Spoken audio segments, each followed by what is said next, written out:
Bismillahirrahmanirrahim. Assalamualaikum warahmatullahi wabarakatuh.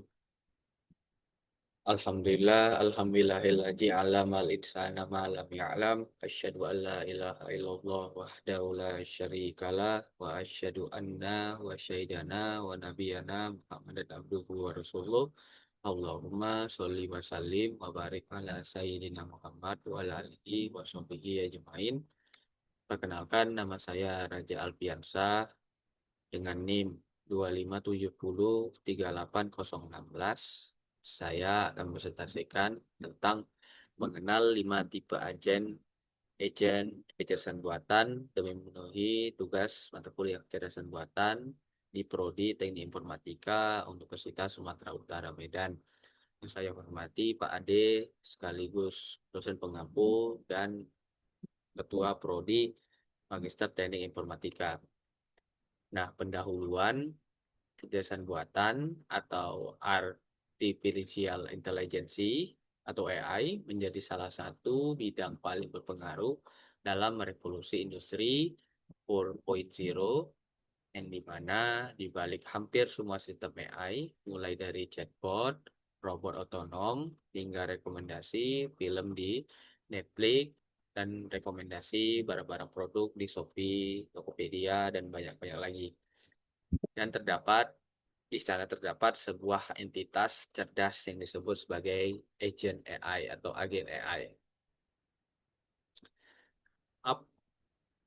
Lalu muncul pertanyaan adalah apa itu agent AI?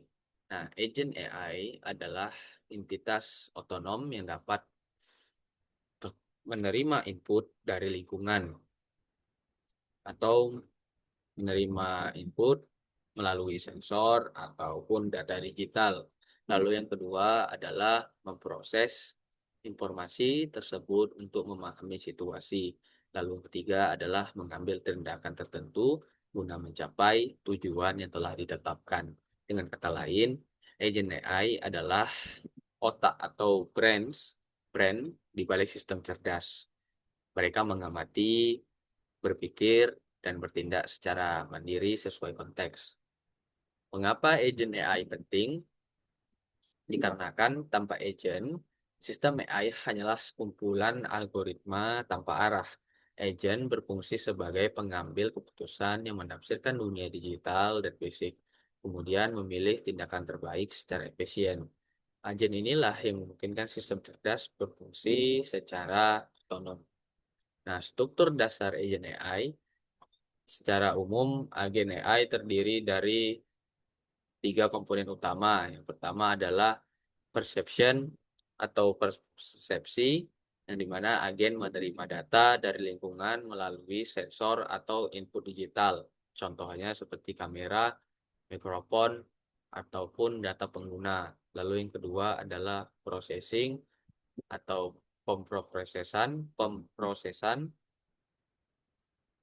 ialah data yang diterima kemudian diinterpretasi, dianalisis, dan digunakan untuk membuat keputusan. Lalu yang terakhir ada action atau aksi berdasarkan hasil analisis. Agen mengambil tindakan untuk mencapai tujuannya. Misalnya mengirim pesan, bergerak, atau menjalankan perintah tertentu.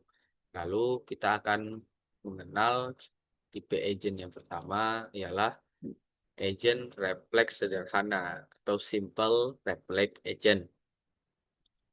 Nah, konsep dasar agent refleks sederhana bekerja langsung berdasarkan aturan kondisi dan aksi atau condition and action rules. Nah, agent ini tidak memiliki memori atau model internal sehingga keputusannya hanya didasarkan pada keadaan lingkungan saat ini. Ciri-ciri merespon stimulus dengan cepat tanpa perencanaan. Lalu yang kedua, tidak mempertimbangkan pengalaman masa lalu. Dan yang ketiga adalah cocok untuk situasi sederhana yang terstruktur. Nah, contoh kasusnya ada robot vacuum cleaner yang dimana if else-nya adalah jika makanya ialah jika sensor mendeteksi debu, maka agen langsung menyalakan penyedot. Jika tidak ada debu, maka agen berpindah ke lokasi lain. Nah, langkah-langkahnya atau step by step-nya adalah pertama, sensor membaca kondisi lingkungan. Lalu yang kedua adalah kita memuat peraturan sederhana yang diterapkan seperti if debu, jika ada, hidupkan sedotannya. Begitu. Jadi jika ada debu, maka akan disedot. Ketiga adalah aksi dijalankan tanpa perhitungan tambahan. Nah, kelebihan dan kekurangan dari Simple Replay Agent ini adalah dia memiliki kelebihan cepat dan efisien dalam situasi sederhana. Lalu, mempunyai kelemahan tidak dapat menangani perubahan kompleks atau situasi tak terduga.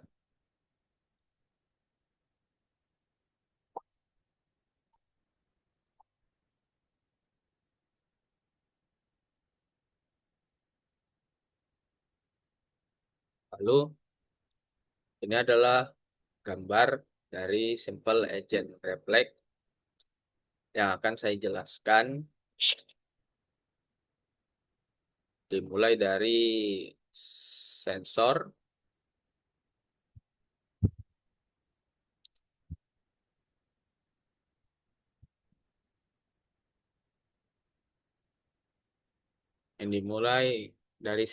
yang dimana kita awali dari pengertian dulu.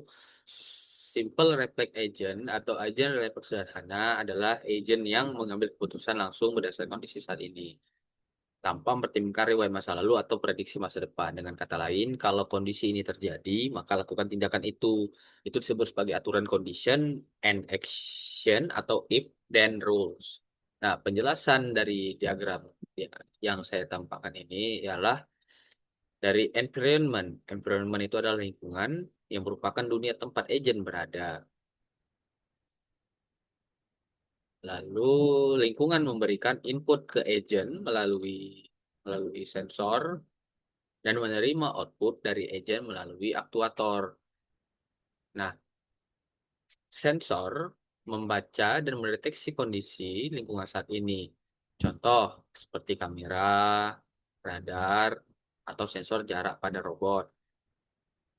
Dan pada penyedot debu otomatis bisa kita lihat sensor mendeteksi apakah ada debu di lantai. Begitu contohnya. Lalu yang seperti yang kita lihat ada what the world is like now atau kondisi dunia saat ini yang akan saya terangkan seperti hasil pembacaan sensor itu diolah untuk memahami keadaan sekarang dan agen hanya tahu apa yang terjadi sekarang, tidak tahu masa lalu ataupun masa depan.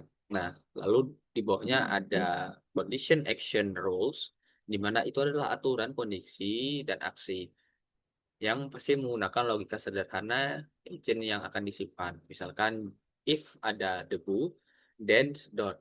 If tidak ada debu, then pindah. Jadi agen hanya mencocokkan kondisi sensor dengan aturan ini. Nah, lalu ada what action I should do now atau tindakan yang harus dilakukan sekarang. Berdasarkan hasil pencocokan tadi, agen memilih satu aksi, lalu tidak ada perencanaan, hanya respon instan terhadap kondisi yang terdeteksi. Lalu ada aktuator. Aktuator itu ialah menjalankan aksi yang di lingkungan, contoh seperti motor penggerak atau lengan robot mengambil barang, kipas menyala, dan sebagainya. Biasanya ini menggunakan motor servo G90 atau S90 gitu. Dan contoh sederhananya yang saya seperti bilang tadi di slide pertama adalah vacuum cleaner, teman-teman. Vacuum cleaner jika ya aktuator akan berkedot, jika tidak bergerak ke tempat lain, tidak punya memori tentang ruangan yang sudah dibersihkan. Lalu kelebihan dari simple agent reflect agent ini adalah cepat dan efisien, struktur sederhana agar mudah dibuat dan cocok untuk lingkungan statis dan sederhana. Nah, kekurangannya tidak bisa menangani situasi kompleks, tidak memiliki memori atau kemampuan belajar, lalu tidak memperhitungkan konsekuensi jangka panjang. Nah, kesimpulan dari simple reflect agent ini dari in my opinion adalah bereaksi terhadap kondisi saat ini berdasarkan aturan if dan ia cepat dan sederhana, tetapi tidak cerdas secara konstekstual karena tidak memahami keadaan dunia secara keseluruhan. Nah, lalu kita lanjut kepada agent yang kedua. Tipe agent yang kedua, yang dimana agent berbasis model atau model based reflex agent. Nah, konsep dasar berbeda dengan agen refleks sederhana. Tipe ini memiliki model internal dunia. Agen menyimpan informasi dengan keadaan lingkungan sehingga dapat menarik kesimpulan tentang hal-hal yang tidak teramati langsung. Nah, ciri-cirinya ada mampu menangani lingkungan dinamis dan tidak lengkap. Dua, mempengaruhi model internal seiring waktu. Yang ketiga adalah lebih fleksibel dibandingkan agen refleks sederhana. Contoh kasus seperti autonomous car atau mobil otonom memiliki sensor seperti lidar, radar, dan kamera menangkap kondisi jalan. Lalu mempunyai model internal memperkirakan posisi kendaraan, jalur, dan hambatan. Lalu yang ketiga mempunyai aksi yang diambil berdasarkan model yang diperbarui secara real time, misalnya berhenti, berbelok, atau mempercepat laju kecepatan. Nah, kelebihan dan kelebihan dari model base reflex agent ini adalah dapat mengantisipasi mengantisipasi perubahan lingkungan dan bekerja di kondisi kompleks. Lalu kelemahannya adalah memerlukan perhitungan tinggi dan sumber daya besar untuk memperbarui model. Lalu saya akan menjelaskan tentang diagram dari model base reflex agent.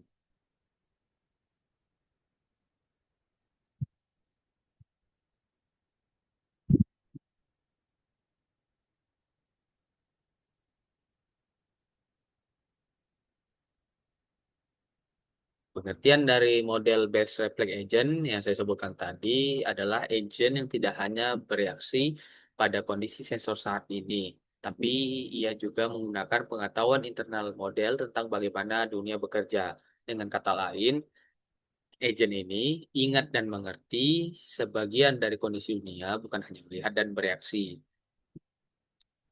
Penjelasan diagram yang dimulai dari environment juga atau environment itu adalah lingkungan, dunia tempat agen beroperasi, tempat semua aksi terjadi.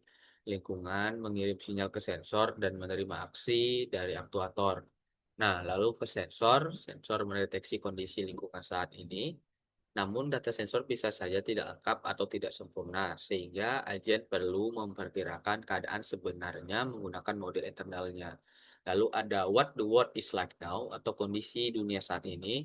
Ini adalah interpretasi dari sensor, di mana informasi ini digunakan untuk memperbarui state keadaan internal dari agen. Lalu ada state, itu adalah keadaan internal yang merupakan ingatan agen tentang apa yang sudah terjadi. State menyimpan informasi yang penting dari masa lalu agar agen bisa memahami bagaimana dunia berubah dari waktu ke waktu. Contoh, mobil otonom mengingat posisi jalan, rambu, dan keadaan kendaraan di sekitarnya. Dan robot tahu lokasi barang terakhir yang dilihatnya meski sekarang tidak nampak. Lalu ada how the world evolves, evolved first. Bagaimana dunia berubah. Nah, pengetahuan tentang aturan perubahan dunia atau world model, misalnya jika hujan turun, jalan menjadi licin, dan jika seseorang menekan tombol, lampu akan menyala. Agent menggunakan model ini untuk memperkirakan keadaan berikutnya berdasarkan tindakan dan kondisi sekarang. Nah, lalu ada what my action do atau dampak dari aksi, pengetahuan tentang efek tindakan agent terhadap dunia. Contoh, jika robot maju satu langkah, posisinya bergeser ke depan. Jika mobil berbelok, orientasinya juga berubah. Lalu ada condition and action rules atau aturan kondisi dan aksi. Sama seperti simple reflex agent yang saya sebutkan sebelumnya, di sini juga digunakan aturan if then. Tapi keputusan sekarang berdasarkan state internal, bukan hanya input sensor. Contoh, if ada rintangan di depan menurut model internal, yang menurut model internal ya, dan belok kanan begitu. Lalu ada what action I should do now atau tindakan yang harus dilakukan sekarang. Agent menentukan aksi terbaik berdasarkan state terkini dan aturan, kondisi, dan aksi. Lalu ada aktuator. Aktuator menjalankan aksi nyata di lingkungan, misalnya menggerakkan roda, mengangkat benda, atau mengeluarkan suara. Contoh nyata seperti yang saya sebutkan adalah autonomous car atau mobil otonom yang memiliki sensor kamera dan radar untuk membaca kondisi jalan. Lalu ada state internal menyimpan posisi mobil, kecepatan dan rute yang sudah dilewati. Lalu model dunia memprediksi bagaimana mobil lain bergerak. Dan berdasarkan itu, mobil memutuskan bahwa apakah harus berhenti, belok, atau mempercepat. Nah, kelebihan dari model Base Reflex Agent ini adalah mampu menangani lingkungan yang tidak sepenuhnya terlihat atau partially observable dan dapat mengantisipasi perubahan di dunia nyata dan lebih cerdas dan kontekstual dibandingkan agen refleks sederhana. Kekurangan lebih kompleks karena butuh memori dan model dunia, juga butuh komputasi dan proses lebih banyak, dan jika modelnya salah, putusan juga bisa salah. Nah, kalau kesimpulannya, singkatnya, model Base Reflex Agent ini adalah agent yang menggabungkan persepsi sensor dan memori internal untuk memahami dunia dengan lebih baik. Ia tidak hanya bereaksi terhadap keadaan sekarang, tapi juga memperkirakan dan menyesuaikan diri dengan perubahan lingkungan. Lalu kita akan masuk kepada tipe agent yang ketiga adalah agent berbasis tujuan atau goal based agent. Nah, konsep dasarnya agent berbasis tujuan memiliki representasi eksplisit tentang apa yang ingin dicapai atau goal. Agen ini tidak hanya bereaksi terhadap lingkungan, tetapi juga merencanakan langkah-langkah untuk mencapai tujuan tersebut. Nah, ciri-cirinya memiliki sistem perencanaan atau planning system, menggunakan algoritma pencarian untuk menentukan urutan tindakan. Lalu yang ketiga adalah keputusan didasarkan pada seberapa dekat sesuatu keadaan menuju tujuan akhir. Contoh kasus ialah mesin catur atau chess playing AI seperti Stockfish atau banyak lainnya yang ada di Play Store ataupun App Store. Tujuan untuk memenangkan pertandingan. Agent mengevaluasi jutaan kemungkinan langkah ke depan dan memilih gerakan terbaik berdasarkan prediksi hasil yang paling mendekati kemenangan. Nah, langkah kerja. Goal didefinisikan misalkan menang, pencarian dan perencanaan dilakukan menggunakan algoritma seperti Minimax dan tindakan dieksekusi berdasarkan strategi yang optimal.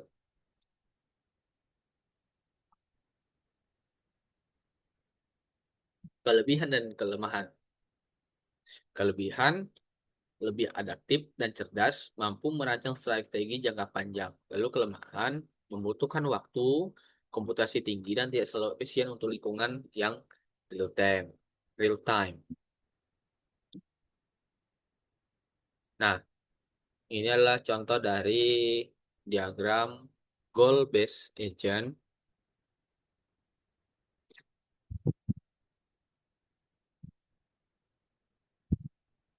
yang pengertian dari goal-based agent ini yang saya katakan tadi adalah agent yang tidak hanya bereaksi terhadap kondisi saat ini seperti agent red flag, tetapi juga memiliki tujuan tertentu, goal yang ingin dicapai, dan memilih tindakan berdasarkan seberapa besar tindakan itu membantu mendekatkan itu ke tujuan. Jadi, agen ini berpikir sebelum bertindak, bukan hanya merespons stimulus langsung. Nah, penjelasan diagram, environment lingkungan adalah dunia tempat agen bekerja, lingkungan mengirimkan informasi ke sensor dan menerima aksi dari aktuator. Lalu yang kedua adalah sensor. Sensor mengamati keadaan lingkungan saat ini. Informasi sensor digunakan untuk memperbarui pemahaman agen tentang dunia. Lalu yang ketiga ada what the world is like now atau kondisi dunia saat ini yang itu adalah representasi dari perspektif terkini yang terima oleh sensor dan agen tahu apa yang sedang terjadi sekarang. Lalu ada state, keadaan internal, yaitu adalah menyimpan informasi tentang dunia yang mungkin tidak tampak oleh sensor, mirip seperti model based agent yang ketiga. Dan yang digunakan untuk memahami konteks dan memprediksi akibat dari tindakan. Lalu ada how the world impulses, yang bagaimana dunia berubah, pengetahuan tentang aturan perubahan lingkungan. Contohnya, jika hujan turun, jalan menjadi licin, jika robot mendorong kotak, kotak akan bergeser. Lalu ada what my action do, dampak dari aksi. Nah, informasi tentang efek dari setiap tindakan terhadap dunia. Contoh, jika agen menekan pedal gas, mobil bergerak maju. Jika agen belok, maka arah kendaraan berubah. Lalu ada what it will be like if I do action A. Prediksi keadaan setelah bertindak. Bagian ini sangat penting. Karena jika agen memperkirakan hasil dari setiap tindakan sebelum benar-benar melakukannya. Jadi agen berpikir kalau aku melakukan aksi A, dunia akan jadi seperti apa. Inilah bentuk perencanaan atau planning di dalam AI. Nah, baru ada goals, tujuan, menentukan keadaan yang diinginkan atau target akhir. Contoh, dalam permainan catur itu menang, dalam aplikasi robot mencapai lokasi tertentu, dalam sistem e-commerce mendapatkan produk terbaik dengan harga yang termurah. Lalu ada what action I should do now atau tindakan yang harus lakukan sekarang. Agent memiliki aksi terbaik yang paling mendekatkan pada goal. Jika beberapa aksi memungkinkan, agen bisa menilai berdasarkan kecepatan menuju tujuan, risiko kegagalan, dan efisiensi sumber daya. Lalu ada aktuator yang menjalankan aksi nyata berdasarkan keputusan agen, lalu contohnya seperti menggerakkan robot, menulis output, atau mengontrol sistem fisik. Nah, contoh nyata, misalkan AI bermain catur. Misal, seperti aplikasi Stopwatch, sensor membaca posisi bidak di papan, state, tahu langkah-langkah sebelumnya, model dunianya, tahu aturan permainan catur, goalsnya itu adalah memenangkan permainan, agent menganalisis beberapa langkah ke depan, kalau aku gerak pion ini, apa dampaknya? Lalu memilih langkah yang paling mendekatkan ke kemenangan. Nah, lalu kelebihan adalah lebih cerdas dan fleksibel, bisa menangani banyak situasi, dapat merencanakan langkah menuju tujuan, tidak hanya bereaksi, tetapi berpikir strategis. Kekurangan membutuhkan komputasi lebih besar karena harus memprediksi kemungkinan hasil. Harus punya definisi goal yang jelas, tidak selalu efisien dari lingkungan yang sangat kompleks. Simpulan, goal-based agent adalah agent yang dapat berpikir ke depan dengan mempertimbangkan tujuan dan dampak setiap tindakan. Ia tidak sekedar bereaksi, tapi juga merencanakan langkah terbaik untuk mencapai target tertentu. Lalu ada, lalu yang keempat, tipe agent. Agent berbasis utilitas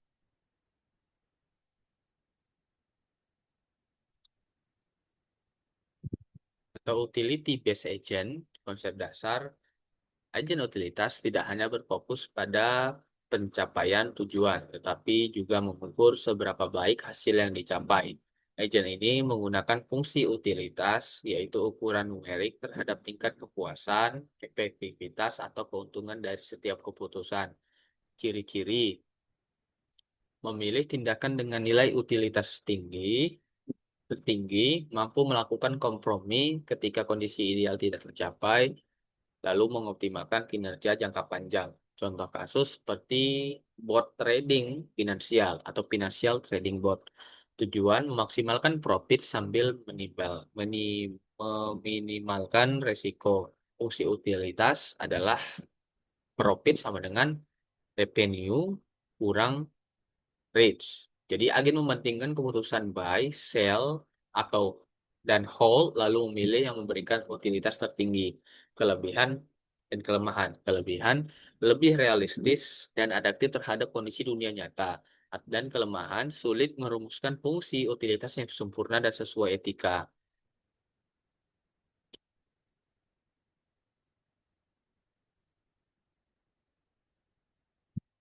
Lalu saya akan menjelaskan tentang diagram utility based agent. Nah, utility based agent adalah tidak hanya memiliki goal ya, tetapi juga mengukur nilai kepuasan utility dari hasil tindakan. Ia memilih aksi yang memberikan hasil terbaik dan yang paling memuaskan, bukan sekedar mencapai tujuan. Singkatnya, Bukan hanya apakah aku mencapai tujuan, tapi juga seberapa baik aku mencapai tujuan itu. Nah, penjelasan diagram, environment, dunia tempat agen bekerja, lingkungan memberikan input melalui sensor dan menerima aksi melalui aktuator.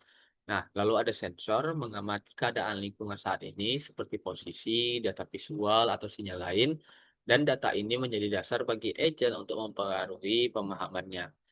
Lalu ada what the world is like now, kondisi saat ini, perspektif dari saat ini dari lingkungan, informasi ini masuk ke agent untuk memperbarui state keadaan internal.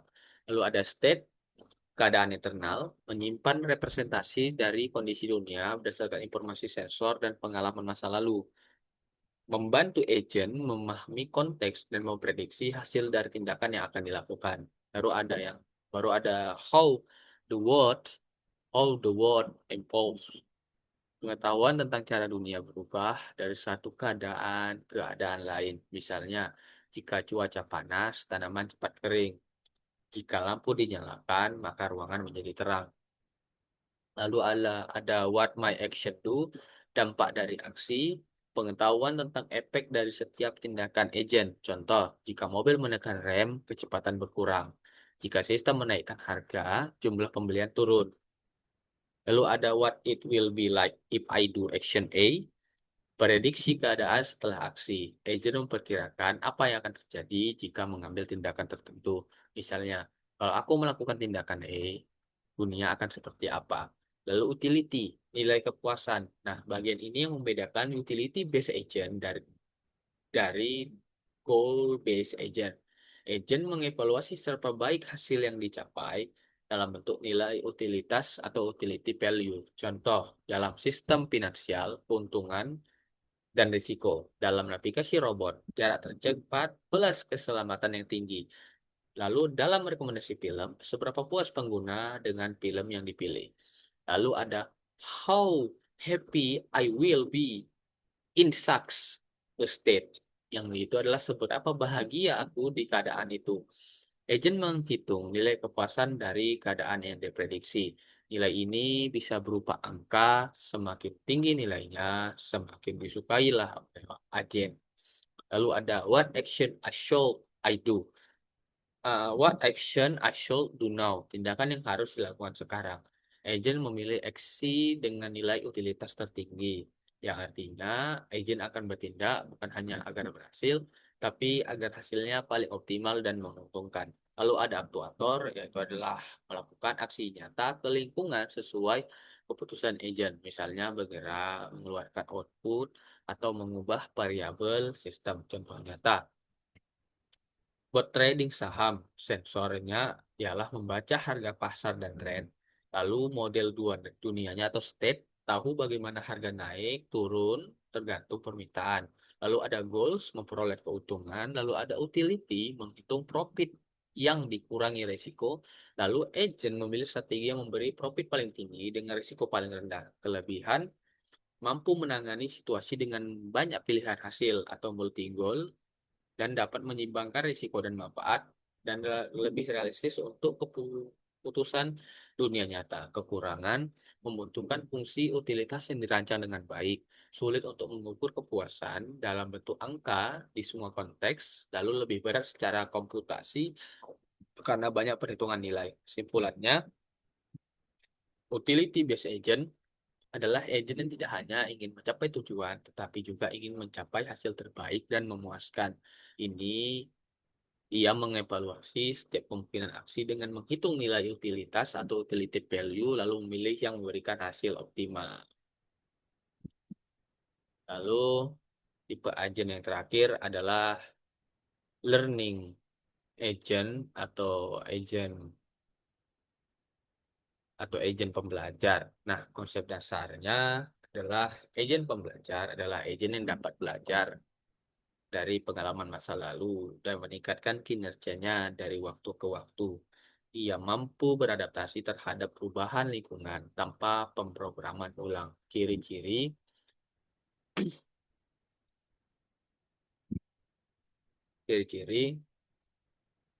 menggunakan metode pembelajaran seperti based learning atau unsupervised learning atau reinforcement learning, mengandalkan umpan balik feedback untuk memperbaiki strategi, lalu mampu beradaptasi terhadap preferensi pengguna. Contoh kasus, sistem rekomendasi. Rekomendasi sistem Netflix dan Spotify. Agent belajar dari perilaku pengguna, tontonan, rating, dan waktu berhenti. Lalu sistem menyesuaikan model akar rekomendasi semakin akurat. Lalu ada tahapan pembelajaran yang mana adalah pertama eksplorasi dan eksperimen yang mencoba berbagai tindakan dan mengamati hasilnya. Evaluasi hasil menerima umpan balik positif atau negatif. Lalu ada penyesuaian model dengan cara memperbarui parameter berdasarkan hasil pembelajaran. Kelebihan dan kelemahan.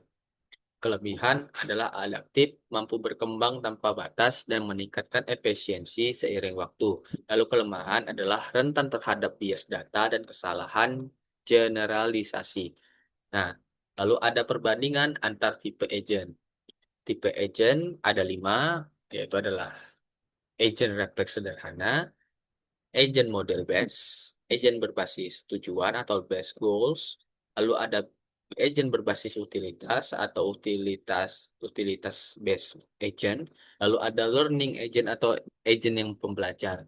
Nah, kecepatannya, rep agent refleks sederhana sangat cepat dan model based cepat.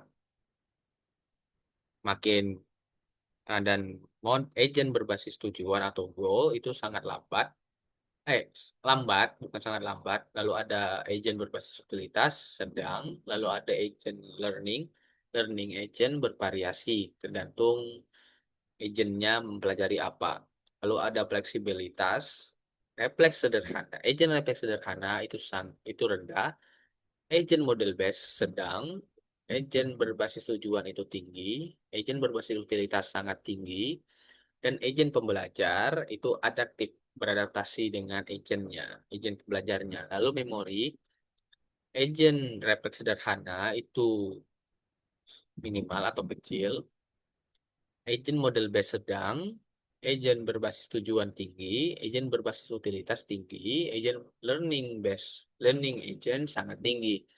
Nah, dari kompleksitasnya, perbedaannya adalah agent refleks sederhana itu rendah, agent model base itu sedang, agent berbasis tujuan itu tinggi, agent berbasis utilitas itu sangat tinggi, dan agent learning agent learning sangat tinggi. Kesimpulan, setiap agen memiliki trade-off antara kecepatan, fleksibilitas, dan kecerdasan. Pemilihan tipe agent tergantung pada konteks dan kebutuhan sistem. Nah, tantangan dan arah masa depan. Dari segi dari Dari segi skalabilitas, mendesain agent yang tetap efisien meski menghadapi lingkungan yang kompleks. Lalu ada keamanan dan etika, menjamin agent AI membuat keputusan transparan dan sesuai nilai-nilai manusia. Lalu ada integrasi multi-agent yang mana masa depan AI melibatkan kolaborasi banyak agent yang saling berinteraksi secara sinergis. Lalu yang keempat, pembelajaran berkelanjutan yang mana membangun agent yang mampu belajar terus-menerus tanpa lupa pengetahuan lama atau bahasa ilmiahnya adalah kata terus speak forgetting. Nah, kesimpulan akhir, kalimat kelima tipe agent AI berdasarkan fondasi yang kuat bagi pengembangan sistem cerdas modern seperti agent refleks unggul dalam kecepatan, agent model based unggul dalam persepsi, agent berbasis tujuan dan utilitas unggul dalam pengambilan keputusan yang cerdas, lalu agent learning unggul dalam adaptasi jangka panjang. Masa depan AI akan semakin menonjol dengan agent hibrida, yaitu adalah kombinasi berbagai tipe agent yang menghasilkan sistem yang efisien, adaptif, dan etis dalam dunia bekerja. Nah, referensi jurnal yang saya temukan adalah dari Mr. Piscilla dengan Agent AI Comprehensive Survey on Autonomous Agent Industry AI for Industry 4.0, Expert System with Application 2025, and Miss Wang, Artificial Intelligence in Education, a Systematic Lecture Review, Expert System with Application 2024, and Mr. Cordoba Esparza, AI for Education Agent, Opportunities, Innovation, and Challenges, Information 2025, and Mr.